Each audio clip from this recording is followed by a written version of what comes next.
کریم وعلی آلہ واصحابہ اجمعین اما بعد فاعوذ باللہ من الشیطان الرجیم بسم اللہ الرحمن الرحیم یا ایھا الذین آمنوا اذکروا اللہ ذکرا کثیرا صدق اللہ مولانا العظیم۔ درود پاک صلی علی سیدنا و مولانا محمد وعلی آل سیدنا و مولانا محمد مبارک وسلم وصلی علیہ الصلاۃ والسلام علیک یا سیدی یا رسول اللہ وعلی آلک واصحابک یا سیدی۔ تر رکھتے ہیں اللہ ان کے دلوں میں نور معرفت پیدا کر دیتا ہے۔ رب ذوالجلال کا ذکر کرنا یہ اس کے بندوں کے لیے بہت بڑی سعادت اور ان کے لیے بخشش اور مغفرت کا ذریعہ ہے۔ حضرت ابو ہریرہ رضی اللہ تعالی عنہ روایت کرتے ہیں کہ نبی کریم صلی اللہ علیہ وآلہ وسلم نے ارشاد فرمایا کہ اللہ تعالیٰ ارشاد فرماتا ہے انا عند ظن عبدی بی وانا معہ اذا ذکرنی وان ذکرنی فی نفسہ ذکرتہ فی نفسی۔ فرمایا اللہ تعالیٰ فرماتا ہے کہ میرا بندہ میرے متعلق جیسا خیال رکھتا ہے، جیسا سوچتا ہے، جیسا خیال رکھتا ہے، جیسا میرے متعلق گمان رکھتا ہے، میں اس کے ساتھ وہی معاملہ فرماتا ہوں۔ یعنی میرے ساتھ وہ یہ گمان رکھتا ہے کہ میرا رب کریم ہے، مہربان ہے، مجھ پر کرم کرے گا، مہربانی کرے گا، وہ غفور الرحیم ہے، میری بخشش کرے گا، میرے ساتھ کرم کا معاملہ فرمائے گا، فضل کا معاملہ فرمائے گا، میرے گناہوں کو معاف فرما دے گا، مجھ پر کرم کرے گا، عنایت کرے گا، لطف کرے گا، فضل و احسان کا معاملہ ہوگا۔ فرمایا میرا بندہ میرے بارے میں جو گمان رکھتا ہے میں رب اس کے ساتھ وہی معاملہ کر دیتا ہوں۔ لہذا رب کے بارے میں ہمیشہ یہی گمان نہیں بلکہ یقین رکھنا چاہیے کہ وہ کریم ہے، وہ مہربان ہے، وہ رب ہے، پالنہار ہے، ستار ہے، غفار ہے، قہار ہے، جبار ہے، وہ پالنہار ہے، وہ 70 ماؤں سے زیادہ پیار کرنے والا ہے، وہ بہت کرم کرنے والا ہے، عنایت فرمانے والا ہے، وہ بخشش فرمانے والا ہے۔ ہم اس کی بارگاہ میں ملتجی ہیں، بخشش کے سوالی ہیں، رحمت کے، اور منگتے ہیں اس کے کرم کے۔ تو بندہ اپنے رب کے معاملے میں جو عقیدہ رکھتا ہے رب اس کے ساتھ وہی معاملہ فرما دیتا ہے۔ فرمایا کہ جب وہ بندہ مجھے تنہائی میں یاد کرتا ہے، ذکر خفی کرتا ہے، تو جس طرح میری شان کے لائق ہے، اللہ کی شان کے لائق ہے، فرمایا اس وقت اللہ تعالیٰ بھی اس بندے کو خفی طریقے سے یاد کرتا ہے۔ اور فرمایا جب بندہ مجلس میں اللہ کا ذکر کرتا ہے تو اللہ بندوں کی مجلس سے بہت بہتر مجلس یعنی نورانی فرشتوں کی مجلس میں اس کا ذکر کرتا ہے۔ اور اسی طرح فرمایا کہ جو بندہ ایک بالشت میری طرف بڑھتا ہے، ایک بالشت میری طرف بڑھتا ہے، میری رحمت جو ہے 2 بالشت آگے بڑھ کر جو ہے 1 گز آگے بڑھ کر اس کا استقبال کرتی ہے، اور اگر وہ میری طرف چل کے آتا ہے تو میری رحمت دوڑ کر اسے اپنے سینے لگا لیتی ہے۔ یعنی رب ذوالجلال اتنا کریم، اتنا مہربان اور اتنا وہ لطیف و خبیر ہے کہ بندہ صرف اس کی طرف راغب ہو کر تو دیکھے، رب ذوالجلال کی رحمت اسے اپنے حصار میں لے لیتی ہے۔ حضرت ابو موسیٰ رضی اللہ تعالیٰ عنہ روایت کرتے ہیں کہ رسول اللہ صلی اللہ علیہ وآلہ وسلم نے ارشاد فرمایا مثل الذی یذکر ربہ والذی لا یذکر ربہ مثل الحی والمیت، متفق علیہ۔ حضرت ابو موسیٰ رضی اللہ تعالیٰ عنہ عرض کرتے ہیں، بیان کرتے ہیں کہ تاجدار ختم نبوت امام الانبیاء صلی اللہ تعالیٰ علیہ وآلہ وسلم نے ارشاد فرمایا کہ جو لوگ اللہ کا ذکر کرتے ہیں اور کچھ ایسے لوگ ہیں جو اللہ کو یاد نہیں کرتے، فرمایا ذکر کرنے والے زندوں کی طرح ہیں اور ذکر سے غافل ہونے والے مردوں کی طرح ہیں۔ یعنی جو بندہ اللہ کا ذکر کرتا ہے وہ زندہ ہے، اس کو اللہ نے زندگی عطا کی ہے۔ زندگی صرف سانسیں لینے کا نام نہیں ہے، زندگی صرف ایک دوسرے کو دیکھنے کا نام نہیں ہے، زندگی صرف کھانے پینے کا نام نہیں ہے، زندگی صرف سیر سپاٹے کرنے کا نام نہیں ہے، زندگی صرف بولنے چلنے کا نام نہیں ہے۔ زندگی حقیقت میں وہ ہے جو اللہ کو یاد کرتا ہے اللہ اسے کامل حیات عطا فرما دیتا ہے۔ تو اہل ایمان کی شان اللہ نے قرآن پاک میں بیان فرمائی ہے، الذین یذکرون اللہ قیاما وقعودا وعلی جنوبہم، فرمایا اہل ایمان جو ہیں وہ اٹھتے ہیں، چلتے ہیں، پھرتے ہیں، بیٹھتے ہیں، پہلو بدلتے ہیں تو وہ اللہ کو یاد کرتے ہیں، اپنے پہلوؤں کے بل یعنی لیٹتے ہیں تو پھر بھی اللہ کو یاد کرتے ہیں۔ کباب سیخ ہوں میں کروٹیں ہر سو بدلتا ہوں، جو جل اٹھتا ہے یہ پہلو تو وہ پہلو بدلتا ہوں۔ جو اہل ایمان ہوتے ہیں ان کی زبانوں پر ہمیشہ اللہ تعالیٰ کا ذکر رہتا ہے۔ حضرت سلطان باہو رحمۃ اللہ علیہ فرماتے ہیں، جو دم غافل سو دم کافر، سانو مرشد اے سکھایا ہو، کہ ہمیں ہمارے مرشد نے، رہنمائی کرنے والوں نے ہمیں رشد و ہدایت کی طرف ہماری رہنمائی کرنے والے نے ہمیں، ہمارے مرشد نے یہی سکھایا ہے کہ جو دم غفلت میں گزرتا ہے سمجھ لو وہ اللہ کی رحمت سے دور ہو جاتا ہے۔ فرمایا حضرت ابو ہریرہ رضی اللہ تعالیٰ عنہ روایت کرتے ہیں کہ اللہ تعالیٰ نے ارشاد فرمایا، حضور نے فرمایا کہ اللہ تعالیٰ نے ارشاد فرمایا، ان اللہ یقول، اللہ یہ فرماتا ہے، انا عند ظن عبدی بی وانا معہ اذا دعانی، فرمایا میرا بندہ میرے بارے میں جو گمان کرتا ہے، جو سوچتا ہے، میں اس کے ساتھ وہی معاملہ کرتا ہوں، اور جب وہ مجھ سے دعا کر رہا ہوتا ہے تو میں اس سے دور نہیں ہوتا، میں اس کے قریب ہوتا ہوں۔ وہ مجھے پکار رہا ہوتا ہے تو میں اس کے قریب ہوتا ہوں۔ قرآن میں اللہ تعالیٰ ارشاد فرماتا ہے، نحن اقرب الیہ من حبل الورید، کہ اللہ تمہاری شاہ رگ سے بھی زیادہ قریب ہے، تمہاری رگ جان سے بھی زیادہ قریب ہے۔ بعض عالم معرفت نے اس کا ترجمہ کیا، اللہ تمہاری جان سے بھی زیادہ قریب ہے۔ اور جان کتنی قریب ہے؟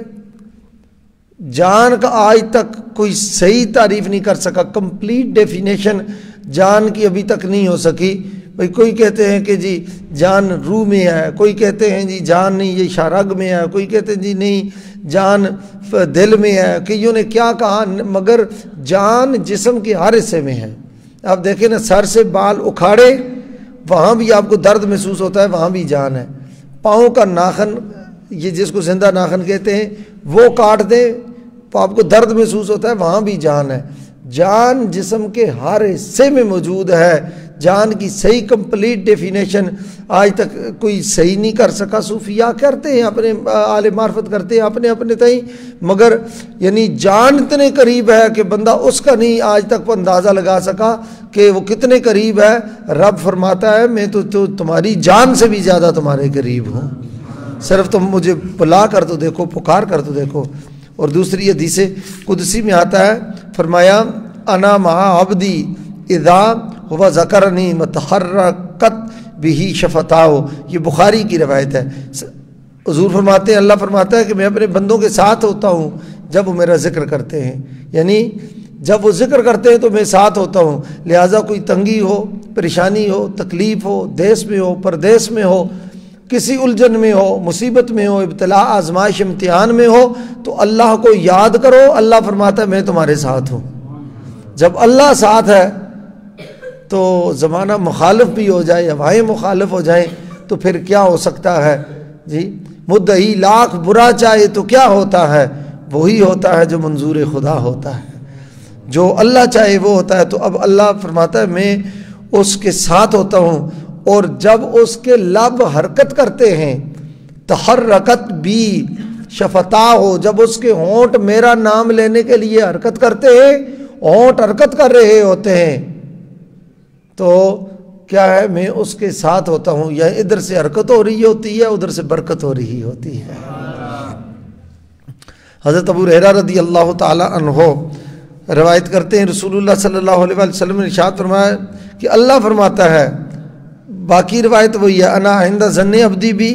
دیکھیے کتنی روایات ہیں جن میں بار بار یہ آتا ہے، بندہ جو میرے بارے میں سوچتا ہے میں اس کے ساتھ یہ معاملہ کرتا ہوں، میرے بارے میں یہ گمان رکھتا ہے میں یہ معاملہ کرتا ہوں۔ لہٰذا میں آپ کی خدمت میں عرض کرتا ہوں اور اپنی میں زندگی کا تجربے کے طور پر عرض کرتا ہوں، آپ اللہ تعالیٰ کے ساتھ یہ یقین رکھا کریں کہ رب کریم ہے، وہ کرم فرماتا ہے، مجھے اس آزمائش سے بچائے گا، اس امتحان سے بچائے گا، اس حادثے سے بچائے گا، اس تکلیف سے بچائے گا، اور یہ جو میں سوچ رہا ہوں اچھا کام ہے، اللہ اس پر انشاءاللہ میرا رب کامیابی دے گا، رب مہربانی کرے گا، کرم کرے گا، فضل فرمائے گا، انشاءاللہ اس کی رحمت میرے ساتھ ہے، یہ گمان آپ یقین رکھیں، اور یقین رکھیں آپ جیسا سوچتے ہیں اللہ تعالیٰ اپنے کرم کے صدقے وہ معاملہ فرما دیتا، اور یہ یقین رکھیں کہ اللہ ہمیں بخشے گا، اللہ ہماری مغفرت فرمائے گا، اللہ کرم فرمائے گا۔ یہ جس چیز پر آپ کا یقین کامل ہوگا اللہ تعالیٰ وہی معاملہ فرماتا ہے۔ آپ یہ یقین رکھیں گے کہ اللہ تعالیٰ ہماری بخشش فرمائے گا، انشاءاللہ العزیز ایک دن ایسا ہوگا کہ کل جب ہم دنیا سے جائیں گے تو اللہ تعالیٰ کی رحمت ہم پر سایہ فگن ہوگی انشاءاللہ۔ فرمایا انا معه حین یذکرنی، فرمایا جس وقت بھی میرا بندہ جہاں کہیں بھی مجھے یاد کرتا ہے، فرمایا ایک وہ ہوتا ہے پھر میں اس کے ساتھ میں بھی ہوتا ہوں۔ اللہ اکبر کبیرہ، یہ بڑی شان ہے ذکر کرنے والوں کی، اور جو ذکر سے غافل ہیں وہ سمجھو اللہ تعالیٰ کی معرفت سے غافل ہو گئے۔ اللہ تعالیٰ کی ذات سے جو غافل ہوتے ہیں وہ کامیابی کا راستہ بھول جاتے ہیں۔ کامیابی نہیں ہے 4 پیسے جمع کر لیے جائیں، کامیابی یہ نہیں ہے کہ اچھی رہائش بنا لی جائے، کامیابی یہ نہیں ہے چند دوست اکٹھے کر لیے جائیں، کامیابی نہیں ہے دنیا کے آسائش آرام کے سامان جمع کر لیے جائیں، کامیابی یہ ہے کہ بندے کا قدم اٹھے اور اللہ کی رحمت اس پر سایہ کر رہی ہو۔ بندہ جس طرف جائے تو اللہ تعالیٰ چاہتا ہو تو یاد رکھیں، جیسے پنجابی میں کہتے ہیں نا ہاتھ کار وال تو دل یار وال۔ آفس میں بیٹھے ہیں، آپ میں سے بہت سارے حضرات ہیں جو سیکورٹی کرتے ہیں، بہت سارے لوگ ہیں یہاں، چونکہ ظاہر ہے آپ ایک قریب ریڈ زون کے قریب رہتے ہیں، بہت سارے لوگ ہیں مختلف محکموں میں کام کرتے ہیں، کام کریں، دفتر میں بیٹھے ہیں، گیٹ پہ کھڑے ہیں، کسی جگہ کوئی کام کر رہے ہیں، بزنس کر رہے ہیں، کام بھی کرتے رہے اور زبان اللہ کے ذکر سے بھی تر رہے، حضور پر درود بھی پڑھتی رہے، تو اسے کہتے ہیں ہاتھ کار وال تے دل یار وال۔ ٹھیک ہے، ادھر دل ادھر ہونا چاہیے، ہاتھ ادھر ہونا چاہیے، تو جب دل ادھر ہوگا لب پہ ان کا ذکر جاری ہوگا، انشاءاللہ جو ہاتھ سے کام کر رہے ہوں گے اس میں بھی برکتیں عطا ہوتی رہیں گی۔ تو حضرت با یزید حضرت جنید بغدادی رضی اللہ تعالیٰ عنہ، ان کے بارے میں آتا ہے کہ آپ نے دیکھا راستے میں جا رہے ہیں تو ایک پرندہ جو ہے کسی شکاری نے پکڑا ہوا ہے، پنجرے میں ڈالا ہوا ہے، تو وہ زبان کال سے یا حال سے بول کر کہتا ہے کہ مجھے اس سے آزاد کروا دے۔ آپ نے اس کو کوئی رقم دی، شکاری کی، اس نے کہا کتنے کا مجھ پر فروخت کرنا چاہتا ہے، انہوں نے کہا اتنے کا۔ آپ نے رقم اس کو دی تو کھول کر اس کو آزاد کر دیا۔ اولیاء کرام کا یہ مقام اور مرتبہ ہے، وہ ان کی باتیں سمجھ بھی لیتے ہیں اور ان کو اللہ تعالیٰ یہ مقام عطا کرتا ہے۔ تو وہ روایت میں آتا ہے کہ پرندہ بیٹھا دیوار کی منڈیر پر، حضرت جنید بغدادی کو کہتا ہے کہ اے جنید میں بتا نہ دوں کہ میں کیوں قید ہوا تھا؟ کہا بتا دو۔ ان کا ہمارا پرندوں کا ایک جھنڈ آیا تھا پورا، ہم آئے اڑتے ہوئے آئے اور باقی پرندے اللہ کو یاد کر رہے تھے اور میں پرندوں کے ساتھ مستیاں کر رہا تھا، شوخیاں کر رہا تھا، اپنی زبان میں کہیں تو شرارتیں کر رہا تھا۔ باقی اللہ کو یاد کر رہے تھے اور میں نے اللہ کو یاد نہیں کیا۔ جب شکاری نے جال ڈالا باقی ذکر کرنے والے سارے اڑ گئے، میں ذکر سے غافل تھا، میں پھنس گیا۔ میں نے اس دن اللہ کو یاد نہیں کیا، میں پھنس گیا۔ تو میں تجھے کہتا ہوں کہ لوگوں کو بتا دے، میں ایک دن میں نے اللہ کو یاد نہیں کیا تو میں اتنا پھنس گیا۔ جنہوں نے پوری زندگی رب کو یاد نہیں کیا، پتہ نہیں وہ اللہ تعالیٰ کے عذاب میں کس طرح مبتلا ہوں گے، وہ کیسے پھنسیں گے۔ حضرت جنید بغدادی پوری زندگی لوگوں کو یہ بتایا کرتے تھے۔ تو اللہ ہمیں اپنی یاد کی توفیق عطا فرمائے۔ حضرت انس فرماتے ہیں رسول اللہ نے فرمایا کہ اللہ فرماتا ہے اخرجوا من النار من ذکرنی یوما او خافنی فی مقام، فرمایا رب قیامت والے دن فرمائے گا ایسے شخص کو کہ اگر وہ برے اعمال کی وجہ سے دوزخ میں بھی چلا گیا ہے تو اس کو دوزخ سے نکالو، اس لیے کہ اس نے مجھے ایک دن یاد کیا تھا، ایک دن اس نے میرا ذکر کیا تھا۔ اور ابو درداء فرماتے ہیں کہ ان کے لیے حکم ہوگا ان الذین لا تزال السنتهم رطبا من ذکر اللہ یدخلون الجنۃ وهم یضحکون، فرمایا جن لوگوں کی زبانیں اللہ کے ذکر سے ہمیشہ تر رہتی ہیں، اللہ کو یاد کرتے رہتے ہیں، وہ جنت میں خوش و خرم داخل ہوں گے، اس حال میں داخل رہے ہوں گے کہ جنت والے ان کا استقبال کر رہے ہوں گے اور یہ ہنستے ہنستے جنت میں جا رہے ہوں گے۔ اور نبی علیہ الصلوۃ والسلام نے یہ ارشاد فرمایا کہ ان اعلی سماء لیرون بیوت آل الذکر تضیء لهم کما تضیء الکواکب لآل الارض، کما قال علیہ الصلوۃ والسلام، فرمایا جس طرح زمین والے آسمان کی طرف دیکھتے ہیں تو انہیں ستارے چمکتے ہوئے نظر آتے ہیں، اور آسمان والے فرشتے جو زمین کی طرف دیکھتے ہیں، جن گھروں میں اللہ کا ذکر ہو رہا ہوتا ہے، وہ گھر ان کو ستاروں کی طرح چمکتے ہوئے نظر آتے ہیں۔